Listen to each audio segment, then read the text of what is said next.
Bismillahirrahmanirrahim and Assalamualaikum students. I hope you all would be fine. Today I am going to teach you English of grade 10. Kindly open the book students. Student last lectures में आपको जो था chapters complete करवा दिए गए थे. Now in today's chapter we are going to do our exercises के links आपको provide कर दिए गए हैं. आप पूरा chapter समझ चुके होंगे first aid का, लेकिन आज हम इसकी exercise करने लगे. Okay students, now come to the exercise. Okay सबसे पहले वोकेबलरी है, ये नहीं आती पेपर के लिहाज से तो आप इसको छोड़ देंगे.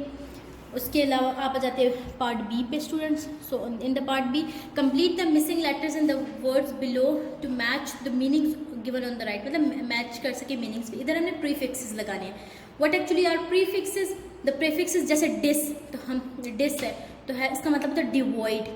ठीक है, डिस मतलब हमेशा जब भी डिस आएगा तो निग्लेक्ट माइनस की सेंस में आएगा. ठीक है, मतलब नहीं होना, नहीं की सेंस में आता. ठीक है, जैसे to put out of place तो dislocate, to be unhappy dissatisfied, to divert distract, to exclude disqualify, to doubt disbelieve, to reject disprove. Okay, after that ये रीडिंग एक्टिविटी, ये भी पेपर के हिसाब से कोई नहीं है. उसके बाद कंप्रीहेंशन की तरफ आ जाते हैं. एमसीक्यूज कंप्रीहेंशन रिलेटेड है. Choose the best answer. If blood spurts or continuous flowings after continuous pressure dash, do first aid, apply gently pressure with a clean cloth, or seek medical assistance. So the correct option is C, seek medical assistance. Okay, number second, thorough cleaning reduces the risk of infection and tetanus, allergy or rash. The correct option is infection and tetanus. Okay, so tick this option A. After that students, if a or an dash appears, stop using the ointment. Dash, infection, rash or allergy. So rash. Change the dressing at least dash, weekly, twice a day, daily. So daily. Okay, band-aids or sticky plasters are good for designing small dash, wounds, burns, fractures. So wounds. Okay, ये question answer आपको notes की form में available होंगे. आप school visit कर लें students, admin office से collect कर लें. ओके, आफ्टर दैट स्टूडेंट्स हमारे पास एडवर्ब्स एंड ग्रामर पोर्शन आ जाता है. Position of adverbs. अब पोजीशन ऑफ एडवर्ब्स लगानी है. आप लोगों को बताया जा चुका है एडवर्ब्स होते क्या. एडवर्ब्स वो वर्ड्स होते हैं जो क्वालिफाई करते हैं वर्ब्स को. ठीक है, जैसे कि हम कहते हैं ही रैन फास्ट. ठीक है, तो फास्ट जो है वो बता रहा है कि भागा कैसे, फास्ट. तो ये जो है वो एडवर्ब हो गया.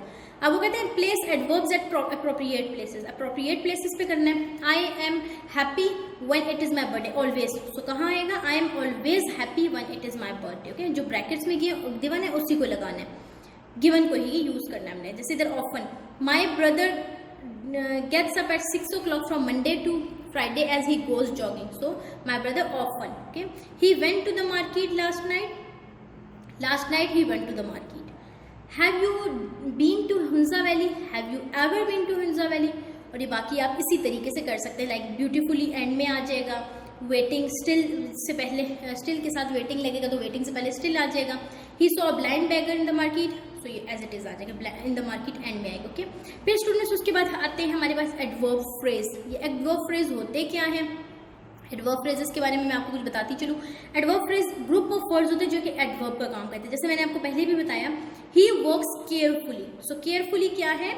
केयरफुली काम कर रहा है, लेकिन कैसे? Carefully. So carefully is an adverb. So adverb phrase कहलाता है ये. ठीक है, फिर दे रेस्टेड एट सनसेट, तो एट सनसेट. ठीक है, सो ये जो दो एग्जाम्पल्स इन्होंने दिए हैं, इसमें जो केयरफुली है वो डिस्क्राइब कर रहा है कि वर्क कैसे हुआ है. ओके, उसी के साथ उन्होंने हमें एक एक्सरसाइज दे दी है. Find a suitable adverb to replace each adverb phrase in the following sentences.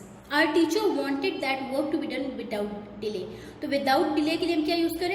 Immediately. Okay? Immediately. Because she is without doubt the most caring person I have met.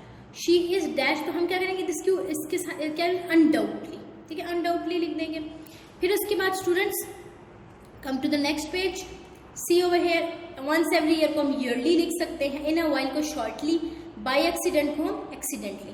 Okay, उसके बाद students हमारे पास आ जाता है जेरेंड्स और इन्फिनिटिव्स. बहुत important terminologies हैं. इसका एक आसान सा तरीका मैं आपको बता देती हूँ. जो हमारे पास जेरेंड्स होते हैं ना, या बाकी पढ़ लीजिएगा, मैं आपको जनरल बताती हूँ, इजी टर्म्स बताती हूँ. जेरेंड्स हमेशा वर्ब प्लस आईएनजी, मतलब वर्ब के साथ जब भी आईएनजी लगेगा दैट इज योर जेरेंड. लेकिन अगर इन्फिनिटिव की बात की जाए, टू के साथ आपका वर्ब लगेगा, 2 + वर्ब. ठीक है, अब जैसे एग्जांपल्स देते हैं, पहली देख लें, सलमान एंजॉयज प्लेइंग, तो प्ले वर्ब आईएनजी प्लेइंग, ठीक है। फिर अगर बात I hope to learn Jennings, hope to learn तो टू और प्लस वर्ब, तो ये आपके इन्फिनिटी, बाकी आप पढ़ लीजिएगा। आफ्टर दैट हमारे पास एक्सरसाइज है, we felt the plane dash in the storm, हमें इसके अंदर क्या करना है, हमें इसके अंदर इन्फिनिटी और जेरेंट्स लगाने, जैसे पहले में शेकिंग, सेकंड में स्मोकिंग, ठीक है, थर्ड में स्पीक, फोर्थ में visiting, getting, come, no, okay. Now comes to the next exercise students, that is identify the gerunds and infinitives in the following sentences. जैसे फर्स्ट है, minor cuts and scrapes usually stop bleeding, तो bleed is a verb ING, तो verb plus ING is gerund, okay. After the to clean, to plus verb is your infinitive. Don't keep checking to see is infinitive, so try to keep infinitive. If a rash appears, stop using the ornament, so use verb ing to gerund. If dirt or debris remains in the wound after washing, use tweezers clean with alcohol to remove the particles, so wash ing gerund और to remove तो infinitive, okay। second number E है, change the following sentence to passive, आपने active passive 9th class में कर लिए होंगे, अब हम इसमें करेंगे। जैसे एक्टिव पैसिव होते हैं कि जैसे हम कहते हैं सिंपल ओपन द डोर, ठीक है, सिंपल सेंटेंस है, लेकिन जो पैसिव होता है उसमें चेंज हो जाता है, कैसे, अगर सब्जेक्ट वर्ब और ऑब्जेक्ट लगता है तो उसमें क्या होता है, पहले ऑब्जेक्ट फिर वर्ब फिर subject, okay. You must pass out all the smoking materials, तो इसका क्या होगा, ऑल द स्मोकिंग मटीरियल्स, इधर डन है तो हम नहीं लगाएंगे, all smoking materials must be put out, okay. Second, you must fasten the seat belt must be fasten by you, okay. They will demonstrate safety precautions will be demonstrated by them, okay. So by them, they किसमें convert होगा, them में, ये दो आप खुद कर लेंगे students. उसके अलावा जो आपका है रिव्यू एक्सरसाइज, इसको भी आप कर लेंगे। So students, this was all about our lecture. So इसके नोट्स आपको अवेलेबल होंगे, आप नोट्स स्कूल के एडमिन ऑफिस से कलेक्ट कर लें और इनको अपने साथ नोट डाउन कर लें ताकि आगे असेसमेंट्स और पेपर्स के लिए आपकी अच्छी तैयारी हो सके। टिल देन स्टूडेंट्स, अपना बहुत ख्याल रखिएगा, पढ़ते रहिएगा, अल्लाह हाफिज़।